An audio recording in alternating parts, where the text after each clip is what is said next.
Welcome to Building the Future. I'm your host, Kevin Horick. You can check out new episodes of the show every Tuesday and Thursday at 2 p.m. If you missed an episode or want to get more information about the show, please visit buildingthefutureshow.com.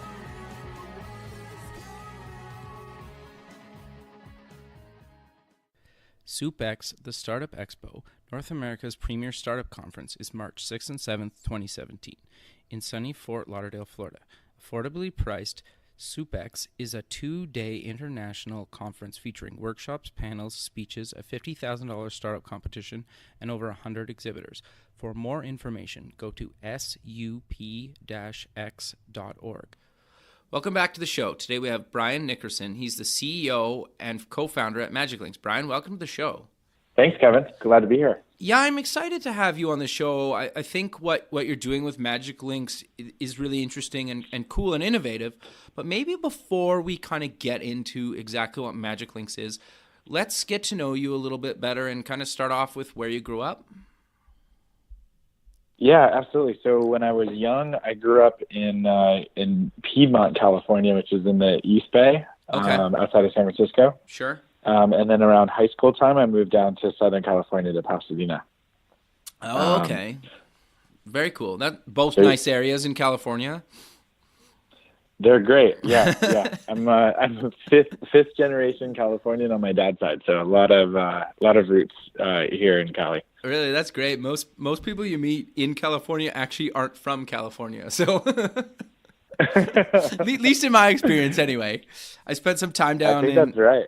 in LA in 2004. I was down there for like 5-6 months, and so it's just funny because you're like, oh, where are you from? And they were like from some other part of the world, and I always found that kind of fascinating about Los Angeles is you get so many people, well, even California in general, you get so many people from kind of all over the world, like in one state. So. Yeah, I mean, it's great. It's a melting pot, and I mean, I think, I've lived in 10 states around the country. Sure. And people are always fascinated, I feel like, by California, and obviously the weather is great out here. Yeah. And the landscape, and even like traveling around the world, there's other, like I've been on the coast of Italy, and people ask where I'm from, and I say Santa Monica, and they're like, why did you travel all around the world when you have the most beautiful beaches in the world in Santa Monica, or outside, Sure. like up and down the California coast? Like it's a special place for sure. That's great, man. So kind of you grew up born and raised in California. You spent some time kind of playing sports and baseball. Do you kind of want to walk me through kind of your career playing baseball? Yeah, I would love to. So I played baseball at Dartmouth. Okay. And had a great career there. And my first year as a freshman, I was actually named Freshman All-American. Oh wow! And I had the third highest batting average in the country as a freshman. Wow, that's incredible and really hard to do. Yeah.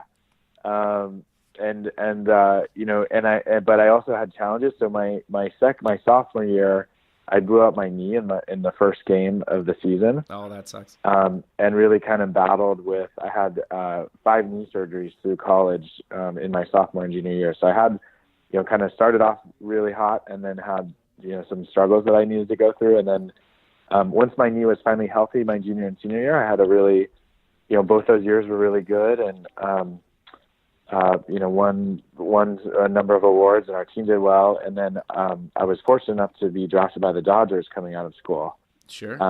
And that was really, so I actually, growing up in the Bay Area, I grew up a Giants fan. Sure.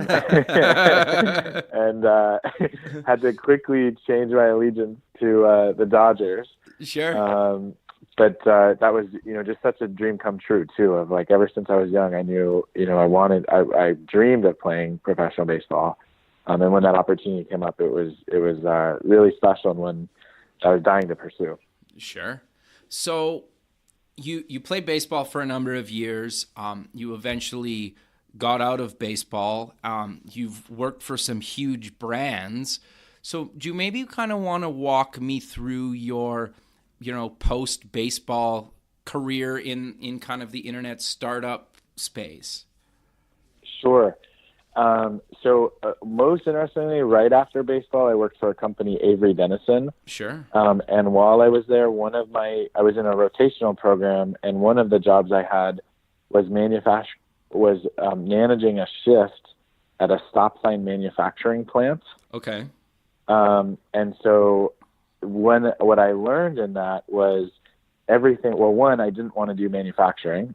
Sure. Well, that's a very good lesson, right? You learn what you like to do and don't want to do. Yes, that's very, very important in life. But I think we focus so many times on what we want to do, Totally. but what we don't want to do is just as important. But what I found is that all of my projects at Avery, which is really a kind of traditional manufacturing company. Sure. And there's some technology, but it's not fast moving technology like the internet is. And I found all of my projects were basically bringing new technology into manufacturing lines, and most of it was around data. Sure. So you have a manufacturing plant, you have all these machines and systems that have been designed to create a product, create a bunch of raw materials and turn it into a stop sign. But if you can actually measure and have data that tells you that, what's happening at different stages of that process, you can sort of make more stop signs better, faster. Sure. And so that experience in a stop sign manufacturing plant is what made me say, okay, I love the technology piece of this, but I don't love the manufacturing part of it. And it was just natural to move into the internet. So my first role was with Yahoo. Sure. As a financial analyst in primarily in their search and display advertising teams. And so that, just a really cool way to learn about, how business is conducted on the internet at scale, how advertisers can generate an ROI from their activities, and kind of how publishers earn income. And Yahoo, at the time, and probably still is certainly like a top 50 internet property. Sure. Maybe top 25. And so, the ways that, the kind of scalability of advertising systems that we were building was really, an amazing learning experience for me. Sure. And I always, this isn't really relevant, but I always remember their huge ad on like Sunset Boulevard in LA. Like, I don't think it's there anymore, correct? I don't think so. Yeah. It's Yahoo's, I saw an interesting thing. I love Yahoo. I love my time there, but it was like Yahoo tried to acquire Google for $1 million very early on. Yeah. Then they realized their mistake and tried to acquire them for like $3 billion, and Google wanted $5 billion, and Yahoo said no. And then now Google's worth like $500 billion, and Yahoo just sold for $5 billion. So the world turns in interesting ways. Yeah, no, totally. So, yeah, no, it's fascinating to me, right? Because you're right. Like, I just remember kind of 2004 going up and down Sunset some days, and, you always saw that, like, big thing. And then, like a decade later, it's just gone, right? And you're like, wow. Right. Like, because I could be totally wrong, but isn't like advertising on like the Sunset Strip like one of the most expensive ad buys kind of globally or something like that? I could be wrong, but it's like obviously really expensive. Yeah, I would. So I was in an interesting conversation about this now, because right now many of the billboards are YouTube stars. Sure. On Sunset. And so like, why is that, right? Because YouTube in many ways represents a threat to traditional movies and traditional television. Sure. And I think one thing that's interesting, and maybe why that ad space is so expensive, is because of the decision makers that you have at studios that are driving up and down that street every day. Ah, interesting. So it might be like, it's not the volume of people, but if it's like Spielberg and Lucas and any number of like top, directors and producers and people at the largest media companies in the world, maybe that's why it's so expensive. Sure. I never thought of that, but that makes a lot of sense. And that it kind of ties into why you created Magic Links. But maybe before we get into that, like you've had a couple other kind of jobs before you, founded Magic Links. So maybe let's cover that, and then we'll kind of tie everything back in once we get there. Yeah, absolutely. So after, I left Yahoo to join a company called Internet Brands. Yeah. And Internet Brands was originally Cars Direct, so it came out of Idea Lab, Right. A Pasadena-based company, and really had just a fascinating role at Internet Brands. My job was to build their shopping division. Sure. And so the company, which was born, Cars Direct, was born as Cars Direct, which fundamentally provided information for consumers so they could transact and buy a car online. Right. Which in 1998 or 1999 was absolutely revolutionary. We think of it, now you do it, or you can almost do it through an app. But at the time, that was revolutionary. Totally. And so the company basically said, if our core mission is really about information for consumers to transact online, and so we can build out different verticals of content around that kind of core value proposition. Right. So my role was acquiring websites in the kind of shopping and e-commerce space and then running those. And so that was fascinating, right? And especially as a budding entrepreneur. So my group did 17 deals over a 3-year period. So it was like almost once every 3 months we were acquiring a new business. Wow, that's a lot. And then, yeah, it's you were busy. Our corp dev. I was busy. Our corp dev team was busy. Everyone was busy. Sure. And we, so then I would also manage the transition post acquisition. So many times, I'd be working directly with the entrepreneur of the company we had bought. Sure. And that entrepreneur would be slowly winding down their involvement in the business. Sometimes it'd be over, 3 months, and sometimes it'd be over 2 years.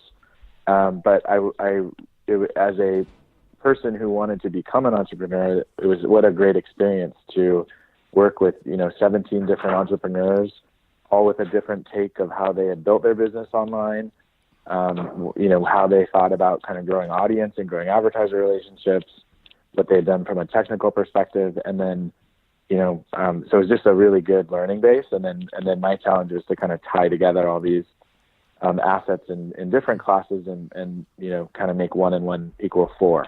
Sure. So I was I got really, earned my kind of entrepreneurial sea legs through that experience, and through managing, several businesses and building a tech platform to support all of them, and being fortunate to build a team of people that could help us execute and grow those businesses after acquiring them.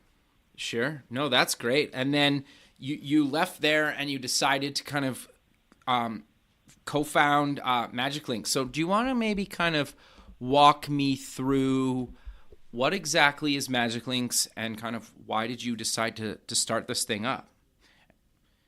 Yeah, absolutely. So so we were getting into YouTube stars before. So it was like the perfect segue, right? Right? Yeah. So Magic Links empowers creators, primarily on YouTube, sure, with tools for authentic social commerce. Okay. And so what that means is we make it really easy for a creator to curate products that they love, share those links with their fans, and then earn extra income when their fans shop. Got you. And so it's a way, it meets really 2 big problems that creators have is, creators today want to stay authentic. Yep. And that's how they've built their brand and how they've built their relationship with their audience. But they also want to earn income from the influence that they have. Sure. And right now, most of those opportunities are either through direct sponsorship deals with advertisers, which many times can feel very inauthentic. Yeah. And that can be like a big problem, right? Or maybe if they're publishing on YouTube, they get some ad dollars from YouTube, but it's nothing like if they were a television star. Yeah, very much so. No, that makes a lot of sense. So I'm kind of curious, walk me through the process of kind of like use me as kind of the guinea pig. Like walk me through how I use Magic Links to kind of monetize my content. Yeah. So say, so what's amazing about Magic Links, I think, and why I think this is a really big idea, is that it applies to any content creator, and it's really the imagination of the content creator that drives what happens. Okay, interesting. So we're a tool that kind of supports that imagination.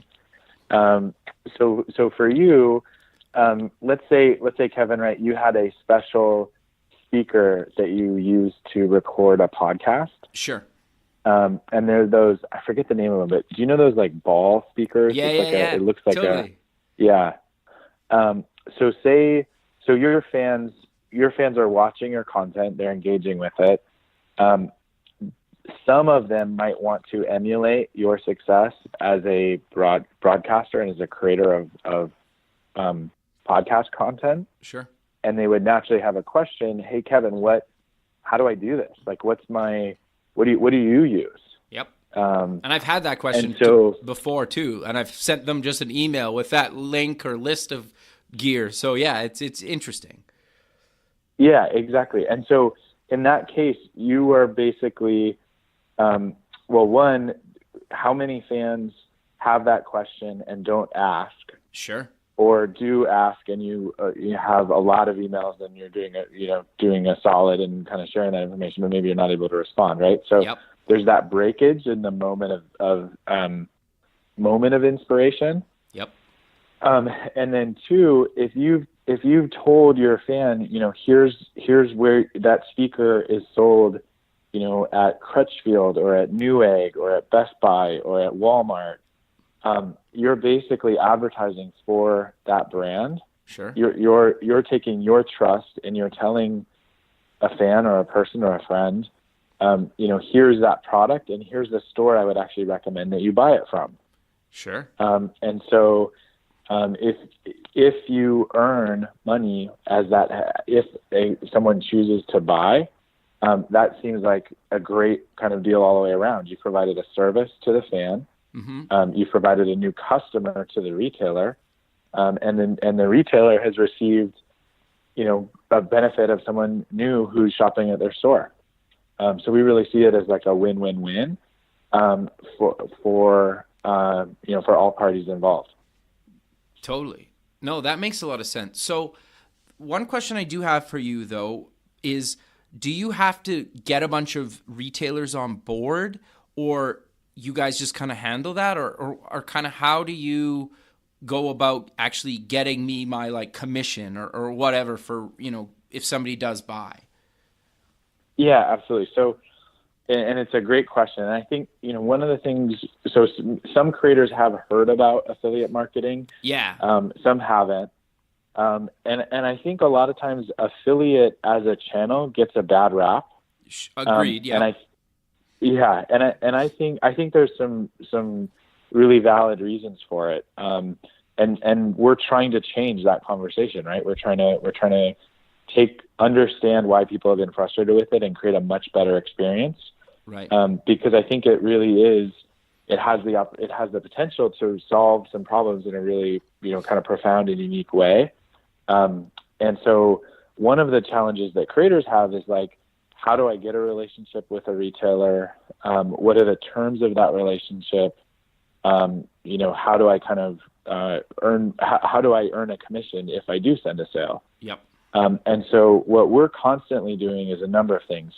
One, we are reaching out to advertisers and bringing them on board Magic Links and basically becoming partners for creators to have access to. Yeah, that's great. And so the idea is, where we want it to be is, as a creator, you can kind of link to any product at any store online and earn a commission anywhere.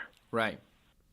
And as we build up to that, there's a lot of education for retailers. So, some retailers get it right away, especially newer retailers that have launched in the last 4 or 5 years and are kind of built. They understand the power of influencer marketing and kind of creators at an early stage, creators on Instagram or on YouTube or on Facebook. And so some brands have fully embraced it. Sure. And then other brands maybe have not. And they'll have, different concerns about that channel. And so at Magic Links, right, our challenge is reach out to those advertisers, negotiate on behalf of creators. In some cases, it's educating the brands on what's going on YouTube. Yep. And I've heard everything, you know, Sure. um, literally, you know, some brands, you have the conversation and they're like, well, we're starting to create content on YouTube and we want to like own everything and kind of control everything. Um, and so in those cases, we're educating the brand of like, okay, that's great. People are, you know, some people are going to watch your video, but there's also 100,000 people who are using your products and talking about your products. Yep. What if fans, when they watch those videos, were a click away from your store instead of, you know, several steps of remember it, maybe search for it, what was the brand, where is it, what's the color? Any friction for a fan these days is really, you know, you lose that moment of inspiration from a purchase, and so we're trying to help retailers capture that moment of inspiration by being there and being present and being a curated, you know, part of the experience of a video. Yeah, no, that makes a lot of sense. And like part of the reason I reached out to you to be on the show was a selfish reason, because obviously I'm creating content, right? And we're creating content even right now. And you know, like you're right. Like it's tricky for people like myself, whether it's, you know, trying to reach out to people or, you know, trying to find stuff to actually potentially promote and not make it sound like you're just trying to like sell it to somebody all the time. And then sometimes it's just even like not even having the time to do it, right? Like people are busy, you know, like I work full time and do this as well. And so it's like when I found you guys and reached out to you, I was like, wow, like me personally, I could really use this, right? For kind of what I'm doing on the show, and like I also read for another blog, and so like I'm creating content in a bunch of different mediums, and I was like, wow, I really need to have like yourself and you guys on the show, right? And so I think it's great what you guys are doing, and I think it makes a lot of sense. And it's interesting to me, your comment about when we were talking about Yahoo and like the billboards on Sunset. Like it's interesting now that YouTube creators are putting themselves kind of in this physical, like almost the medium that they're killing off a bit, right? To go back to being online so they can promote stuff back to people, right? And I think that's fascinating to me, and that you guys are kind of connecting those dots and those creators, because to a lot of people, and I read a study a while ago that was saying that to certain age ranges, specifically like younger kind of teenagers, that if you ask them about some of the biggest movie stars of kind of like, say, Generation X, or even some of the older millennials, that like if you named like Leonardo DiCaprio or like John Travolta or like guys that like everybody knows, a lot of them would say that this YouTube star would be way bigger than any of those movie stars that, like, you know, that we would think are huge. And I'm 33, right? And I'd be like, well, no, I've never even heard of that YouTube guy. But like they're in a teenager's mindset, they're way bigger and way more popular and way more influential. And I think the fact that these guys are going to one of the most expensive advertising platforms on the planet in the physical space, and trying to bring them back kind of to the internet, I think a lot of the brands that you guys are maybe having struggles kind of trying to tell their story, I think it's just a matter of time, and it's probably it's probably months away where they're starting to think like, oh wow, like this is actually happening, and we need to, you know, actually work with you guys to help this, because it's a real thing now. And if they didn't think that, I think even just those billboards kind of validate everything you guys are doing, right? I would love to, I wonder what the equivalent in terms of like brand concentration is, right? So Sunset is a lot of studio executives. Sure. I would like to have some billboard signs up near where, you know, retail executives drive. Yeah. Maybe that's like Chicago, San Francisco, and New York or something to help broaden that. But sure, that's interesting. Yeah, I mean, I think and I think, you know, so if you're a brand today, or really like, and when I say brand, like any online retailer that's selling anything, sure, Amazon has to be forefront of your mind. Yeah. And Amazon is, you know, such a powerful force, right? They have these 3 tiers of value that they deliver on. So price. You're going to get a good price, if not the cheapest, pretty, a fair low price. Yep. Delivery. So, you're going to get really fast delivery. And that's the one that I think, almost anyone who sells online, it's really tough to compete with Amazon Prime.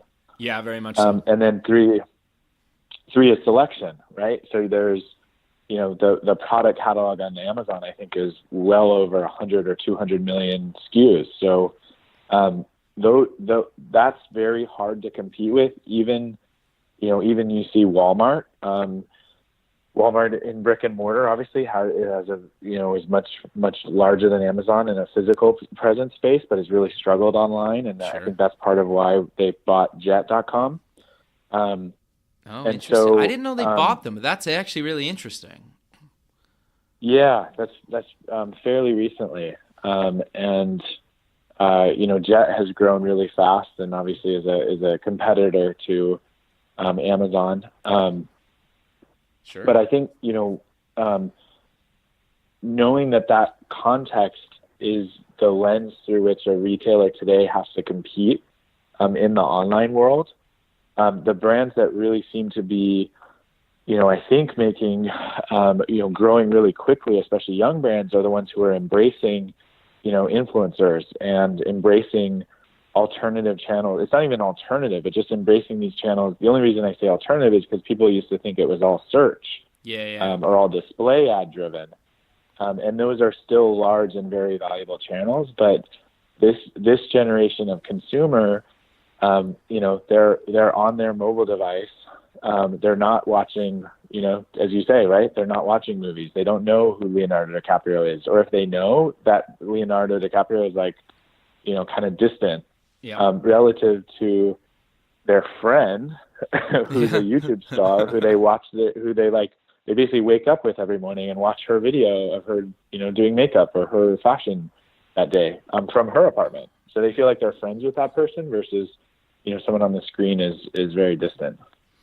Yeah, no, that totally makes sense. And that's why I think what you guys are doing is really interesting to me, because you're kind of on the cutting edge of this kind of how to monetize this stuff, because you're right. Like a lot of those, they might make YouTube ad revenue, but they are recommending stuff all the time, right? And traditionally how you track that was pretty archaic, right? Right. Still. Yeah. And many times still. Yeah.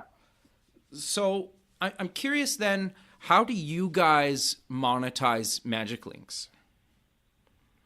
So we are very straightforward with creators. It's a 70-30 revenue share with creators. Okay. And that also aligns our interests. So any money that's made, a creator makes 70% of it. Right. And so what that lets us do is go to a specific brand, right? So say, and basically create a win for everybody. Sure. So if we work with a brand, and maybe I can take an example of like Best Buy as a brand that people know. Sure. And let's say they pay a really low commission rate on their TVs because they have a really low margin on their TVs, right? But we can go to Best Buy and say, there's several thousand people, creators on YouTube, who use Magic Links, and we know the value of their traffic is really high. Mm-hmm. And so we can bring Best Buy scale to many YouTubers all at once. Right. And Best Buy should be willing to pay more for that. And in many cases, brands are, especially when they see the metrics of the value of essentially a young millennial audience coming to them through YouTube or through Instagram or through Facebook or through any of these social channels. Mm-hmm. It's a really valuable audience, and it's a win for everybody. So then we can convince a brand to pay more, and then 70% of that all passes down to the creator.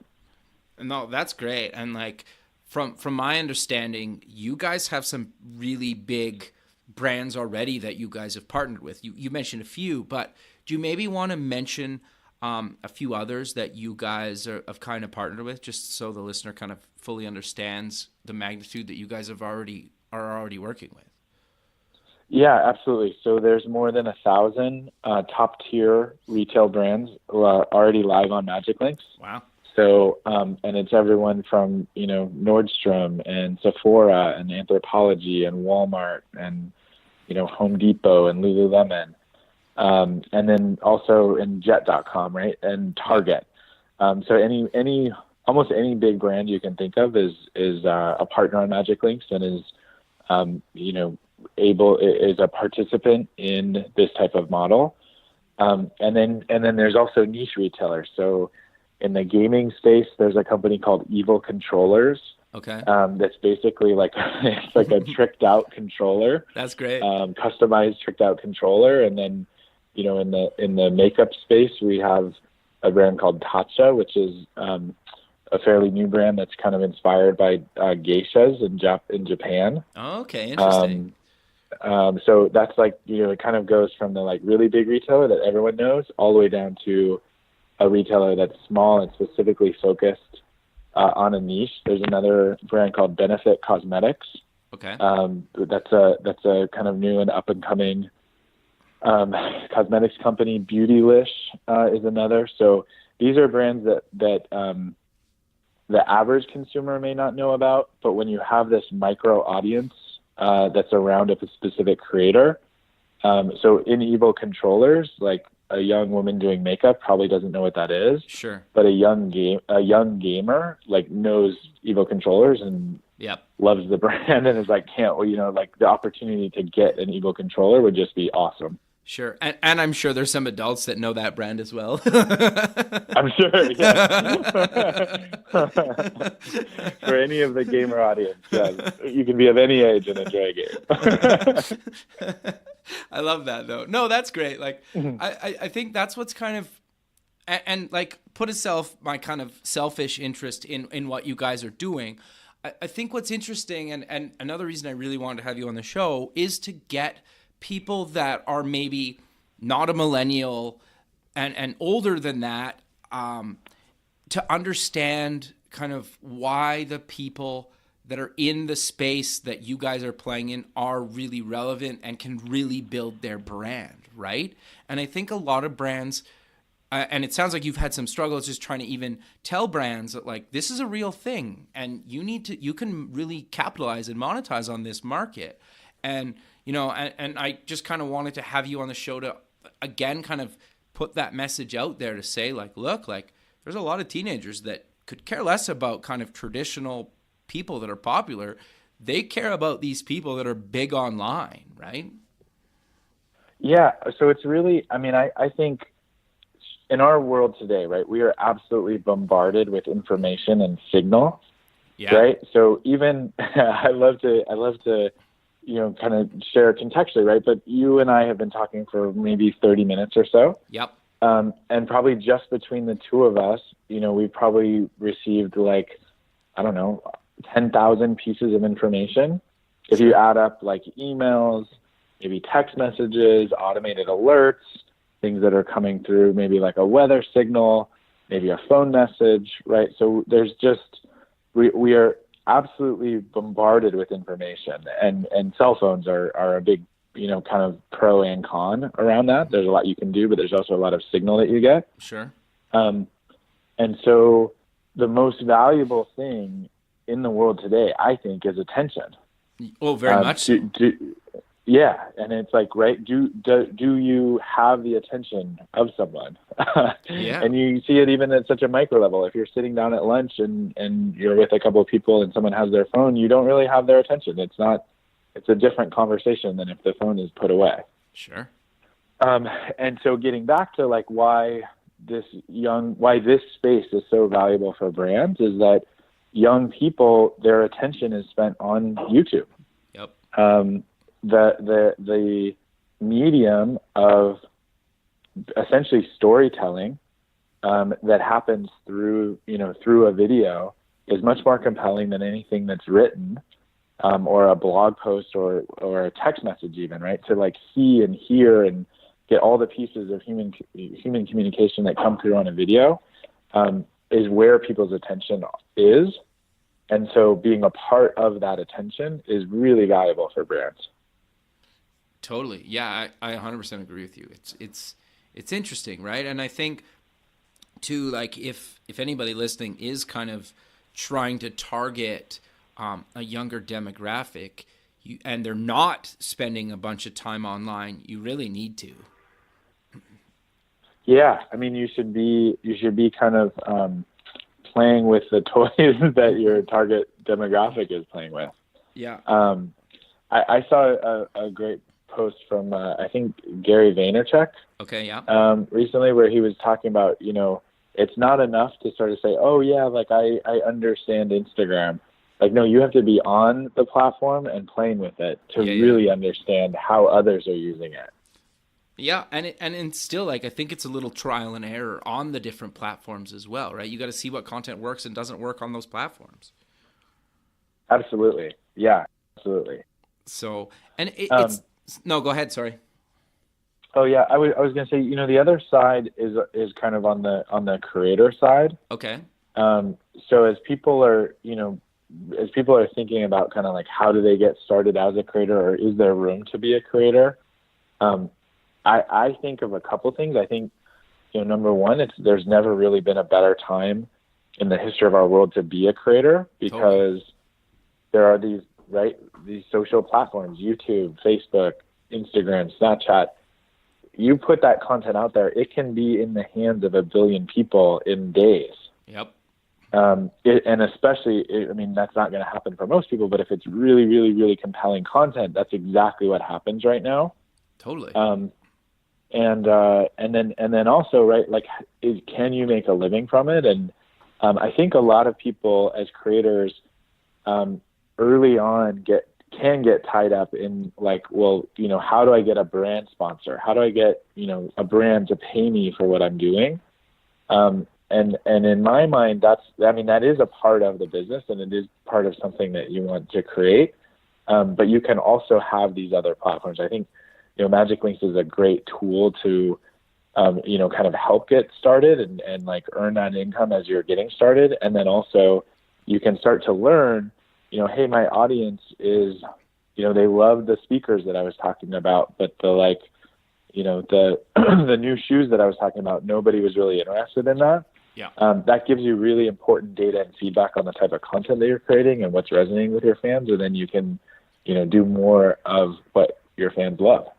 No, totally. And I think the other thing to mention too, and like this is from my own experience, is it takes a while to build up a following, and you're kind of always building your following, right? And you're always kind of growing it, right? And I think it's important that like if it doesn't happen overnight that you get all these, this traction, like you need to keep at it for a while, right? And like you mentioned, you need a little bit of trial and error. You're like, well, I'll try this, and oh, that post didn't work, so I'm going to write more like this because those posts have been more popular, right? So it's a little bit of a trial and error thing, but I think trial and error is almost like on and offline in kind of anything career-wise. You need to be a lot of trial and error to see what works and doesn't work, right? And that's been my own experience anyway. Absolutely. And I think, and such an important ingredient of that too is persistence. Yeah. Just like not giving up after the first time or the 10th time or the 100th time that, something doesn't work the way you want it to, just that continued kind of engagement. And as a creator, that's, content driven. And obviously as a business, right, when we were, just starting out, there were a lot of brand conversations that we couldn't even have a conversation with a retailer. Right. Or we'd have it with them and they were, at that point in time, like they didn't fully understand it, or we didn't have enough scale, or there was some reason not to move forward. And then, but that persistence is like, okay, well, let's talk in 3 months, or let's talk in 6 months, or let's revisit a year from now. And that, kind of persistence can really pay off. And I think that's just, that's almost a life thing. That applies to whether you're a creator or a business or a brand or anything. Just that, kind of persistence in the trial and error is so important to take you where you want to go. Yeah, I think that's really good advice. And that's kind of been my experience with pretty much, anything I've kind of done is like I still hear no from people when I reach out to them to be on the show. And, I don't really take it personally anymore. Like it kind of bugged me before, but you're right. But then like 6 months later, you might reach out to them again and they're like, sure, of course. Yeah. Right. And like, it's if you really want something, you kind of need to figure out how to make it happen. And it might not happen overnight. It might take months. It might take years. But like, you're right. Like, it's just being persistent with this stuff, right? And not getting down on yourself and, almost like picking yourself back up. Like, there's been days where I, don't write back to email for a couple of days because it's like, oh, that was kind of sucky that didn't happen. But, you pick yourself back up and you go for it again, right? And you try some other angle. And I think that's inspiring to people, because I think like what really got me thinking about it is you start talking to really successful people. And, even the conversation we're just having right now is like, you guys are obviously really successful. You've closed big brands that everybody's heard of. But to your point, like, it didn't happen overnight, right? And it took you 3-6 months to close some of these. And I think that's inspiring to people that are, maybe starting out or kind of have a new product that they're trying to get going. Like, it takes a while. And I think it's important that people like yourself mention that, right? And to keep people kind of motivated and kind of pick themselves back up if they had a kind of a crummy week or month or quarter, that it will get better as you kind of persist with this thing. So one of the favorite things I love to think about in that is, sometimes I'll hear from people, oh, I'm too old to start that. Okay. It might be like, I'm too old to start a YouTube channel or an Instagram channel or something like that. So Ray Kroc was 63 years old when he started McDonald's. Right. And right, that's like, it's such a powerful thing. You can always start. You can always, you're never really too old to do anything. Totally. Maybe at 63, you're not, mountain climbing or jumping off a cliff, but then there's also people who are doing that at that age. Totally. And so I think that, I think, so many times so Tati Westbrook is a big YouTube star in the beauty space. Okay, yeah. And I heard her keynote a conference recently, and she was saying, she now has, I think, over 2 million subscribers, but I think hers has been, it's like a 4 or 5 year journey. Okay. Yeah. And really, like, it was, the first 10, she talks about kind of the first time she did a video, she was horrified at what she created, totally embarrassed about it, like put it up, 2 people watched it, and it's like, oh my gosh, this is awful, Sure. And that experience, she had to keep working at it, keep fine tuning, keep getting up, going through all those times that are more challenging than others. And then, at a certain point, you kind of get a break here, a break there. And then like, she gets to this point where then like, all of a sudden the snowball's rolling fast downhill, and she goes from like, 500,000 subscribers to 2 million in a period of just a few months. Yeah, totally. And then the challenge is too, right? So many people look at that and they're like, oh, Tati, she's famous. Yeah, They're like, oh, well, she's successful. She's made it. And she's like, no, like from her perspective, she's like, I scraped for years to put this together, and it's not an easy thing. And so many times we tell ourselves that something isn't doable, and really, if you tell yourself that, you're right. And if you tell yourself that it is doable, you're also right.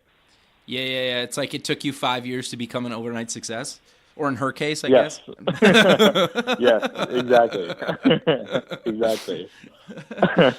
No, I think that's great. And, but Brian, we're kind of coming to the end of the show. So maybe let's close the show with mentioning where people can get more information about yourself and Magic Links.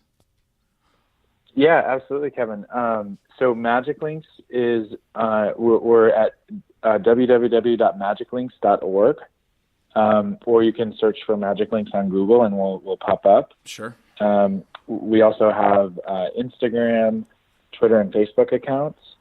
But the main place to find us is at our website at magiclinks.org. We also have a number of videos on our YouTube channel. And really, Magic Links, I'll just kind of give the really quick overview of what we are again. We empower creators with tools for authentic social commerce. So we make it really easy for a creator to curate products that they love, share it with their fans, and earn income if and when their fans shop, and provide kind of a third tier of commerce. So in addition to sponsorship revenue you might get as a creator, or platform revenue that would come from like YouTube, there's also this social commerce piece that Magic Links empowers. Sure, man. Well, that's great, and I really appreciate you taking the time out of your day to be on the show, and I look forward to keeping in touch with you, and have a good rest of your day. Okay, thank you so much, Kevin. It's been an honor and a pleasure. All right, we'll talk soon. Bye. Okay, thanks. Bye. Bye.